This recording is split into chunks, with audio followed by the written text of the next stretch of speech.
24 bölüm.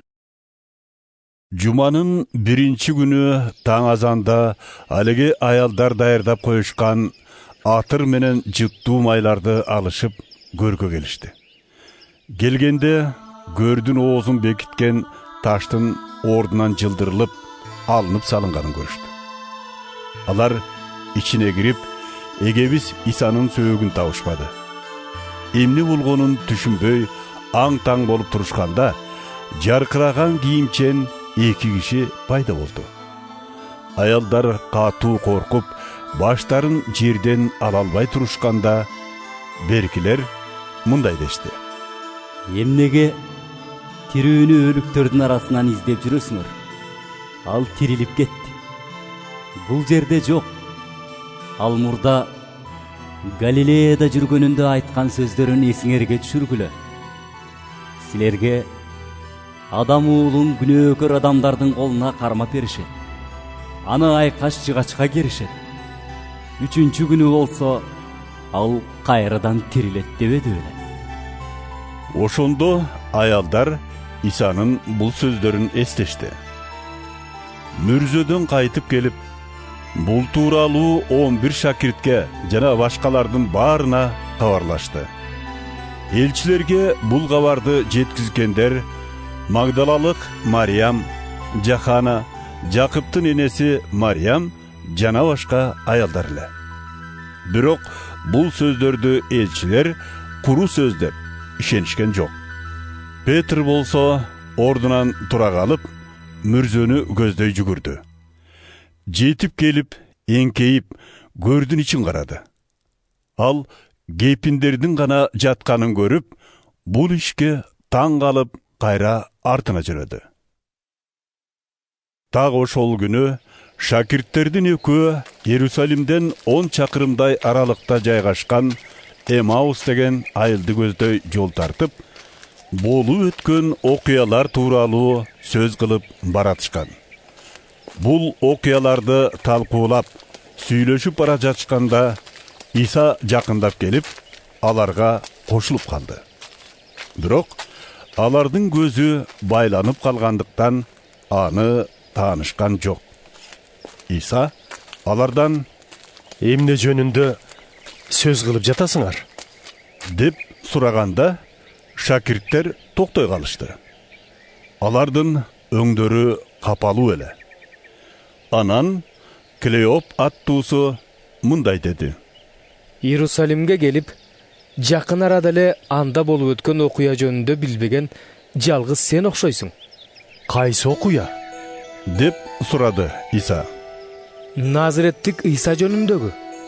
Дешти алар.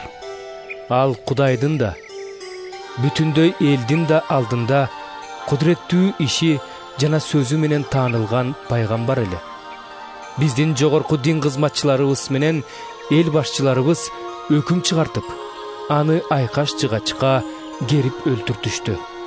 Ал эми биз Исраил элин куткаруучу ошол деген ишеним менен үмүттөнгөн элек. Анын үстүнө бул окуянын болгонуна мына бүгүн 3-чү күн. Бирок арабыздан бир топ аялдар эртең менен эрте көргө барышып, анын сөөгүн таппай кайра келишип, бизди аябай таң калтырышты. Аларга периштелер көрүнүп, Иса тирүү дешиптир. Ошондо дагы башкалары мүрзөгө барып, аялдардын айтканындай эле Исанын көрдө жок экенине ынанышты. Ошондо Иса аларга айтты: «Эй баамсыздар! Пайгамбарлар айткан сөздөрдүн баарына эмнеге дале ишенбейсиңер? Машаяк өз улуулугуна жеткенден мурун ушул азаптардан өтүш керек эмес беле?» Анан Иса аларга Муса жана башка бардык пайгамбарлардан тартып, ыйык жазуулардагы өзү тууралуу айтылгандарды чечмелеп түшүндүрүп берди. Алар бара жаткан айылга жакындаганда, Иса жолун андан ары улай тургандай түр көрсөттү. Бирок шакирттер: Бүгүн биздикине конуп калсаңчы? Анткени кечкирип күн батайын деп калды. деп өтүнүштү. İsa алар менен бирге калмакчы болуп үйгө кирди. Алдыларына тамак келгенде ал Кудайга ыраазычылык келтирип, нанды сындырып, шакирттерине сунду. Ошондо гана алардын көзү ачылып, Исаны таанышты.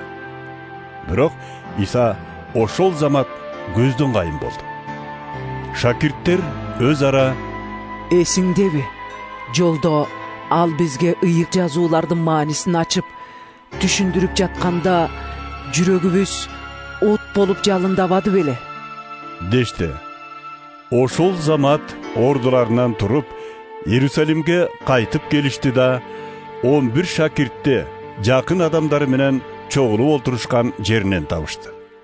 Алар эгебиздин чындыгында эле кайра тирилип, ысманга көрүнгөнүн кеп кылып жатышкан экен. Эки шакирт дагы жолдо болгон окуяны жана Исаны нан сындырып жатканда таанып калышканын айтып беришти.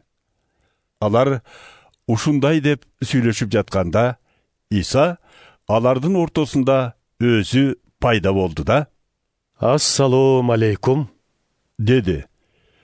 Жүрөгү түшкөн алар аны арбак экен деп ойлошту. Ошондо Иса аларга айтты: неге коркуп кеттиңер? Эмнеге шектенип жатасыңар? Колдорумду, буттарымды карап көргүлө.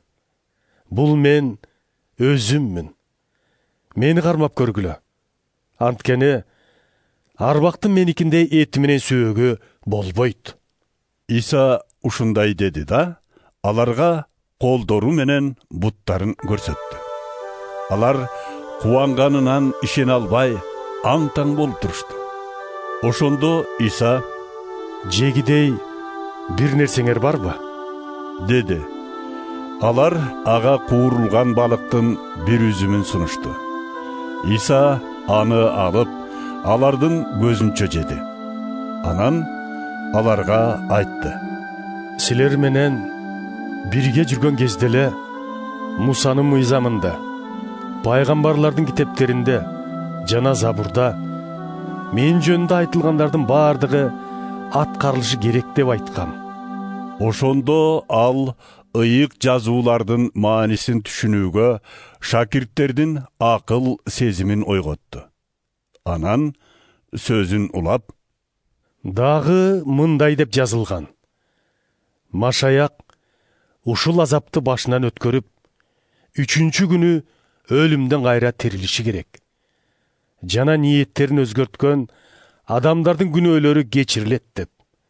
Анын атынан Иерусалимден баштап бардык элдерге кабар жарыялоо керек. Силер болсо буга күбөсүңөр. Мен силерге атам убада кылган ыйык рухту жиберем. Силер болсо жогорудан келе турган ошол кудуретке толгуча Иерусалимде болгула, деди. Иса шакирттерин шаардын сыртына алып чыгып, Бейтаниге жакын жерге ээрчитип келди да, колун жайып, батасын берди. Бата берип жаткан маалда алардан алыстап көккө көтөрүлө баштады. Шакирттери тизе бүгүп, ага таазим кылышты. Анан кубанычтары койнуна батпай, Иерусалимге кайтып келишти да, ар убакта Кудайды даңазалап, ибадатканада жүрүштү.